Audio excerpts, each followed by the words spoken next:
Okay, welcome to this week's form video for the Fairy Queen. The first thing I want to talk about when it comes to form in the Fairy Queen is the form of allegory.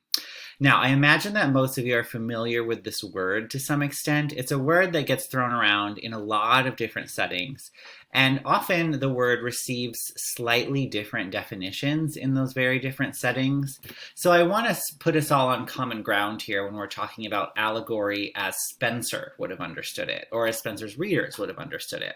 So, an allegory takes abstract ideas and concepts and turns them into concrete characters, people, or things. I think allegory like this happens a lot in modern meme culture. And so I just threw a random meme on this slide for us to see that in action.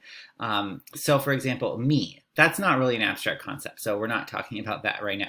But my sanity, that's a kind of abstract concept, right? You can't really point to an object or a thing that is your sanity.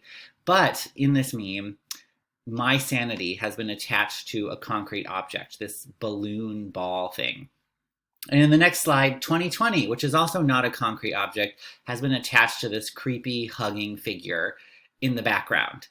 So this meme is a great example of an allegory in which an abstract thing like my sanity and like 2020 are attached to concrete characters, people, and things. And that allows you to tell a very different kind of story. You know, like we could form a description of how 2020 is affecting our sanity.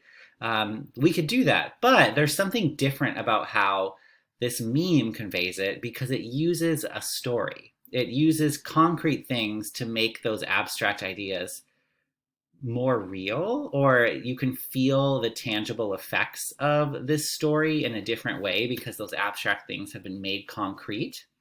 So this is the kind of thing that Spenser will be doing in the Fairy Queen, taking abstract ideas and turning them into concrete characters and things. So this is just a little bit more narrow than what we encounter in most literature, because obviously all literature and poetry uses metaphor to some extent. But allegory more strictly applies that metaphor, because there's usually a one-to-one correspondence between a character and its allegorical meaning.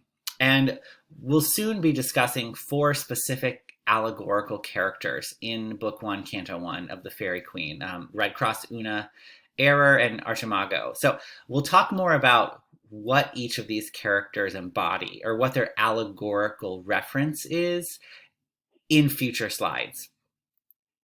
Okay, so that's one form I want us to be aware of. The next form, or the next thing that's related to how this is written, is Spenser's weird use of language. Although he's writing in the late 16th century, which is properly known as, say, the Renaissance or the early modern period, he actually decides to write the Fairy Queen in fake Middle English, even though Middle English is officially over. It ended probably about 100 years ago or 110 years ago, depending on how you make that division. But he wants to sound like Chaucer. He thinks Chaucer is one of England's greatest poets, hands down. He wants his work to sound just like Chaucer so that he can be considered to be a great poet just like Chaucer. This reminded me of something I sent a lot of you on our GroupMe thread earlier in the semester about medieval TikTok, when a lot of people say they feel medieval when they do certain things and kind of perform a medieval affect in their dance or lip sync or whatever in their TikTok. Spenser's doing something really similar here in The Fairy Queen. He's kind of putting on a medieval costume and pretending that he is medieval himself by writing in this kind of fake old way.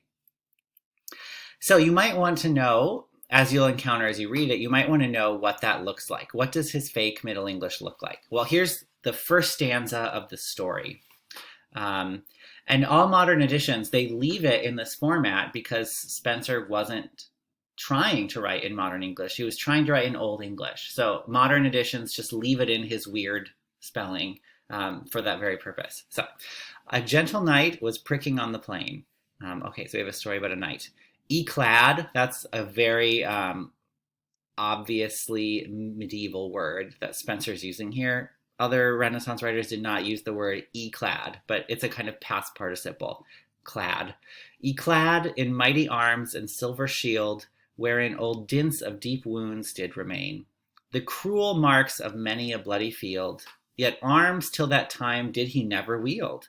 His angry steed did chide his foaming bit, as much disdaining to the curb to yield. Full jolly knight he seemed, and fair did sit, as one for knightly jousts and fierce encounters fit. So, from your perspective, I think the thing that's going to stand out the most is the strange spelling of words. Spenser delighted in spelling things in as many ways as possible and in as many unexpected ways as possible. He tried to spell words in weird ways to catch your attention and also, again, to resemble earlier medieval authors. So, one tip for reading, by the way, when people are spelling words in weird ways, is to read it out loud, because normally your ear will lead you to the right sense. Finally, the last thing I want to tell you about in this form video is the particular kind of poetic form that Spenser uses in his work. It's been termed the Spenserian stanza. You'll notice that he tells the entire story in the series of numbered stanzas. All of these stanzas have 9 lines, and they're all built in the same particular way, where we have iambic pentameter until the very last line, and he adds an extra foot, making it iambic hexameter, or an Alexandrine. And he uses this particular rhyme scheme, A, B, A, B, B, C, B, C, C. He kind of folds in that final couplet that we saw in the English sonnet and kind of works it into the previous quatrain. So you can be watching out for some of those structural details as you read as well. So those are the formal things I want you to be keeping your eye out for as you read the Faerie Queene this week.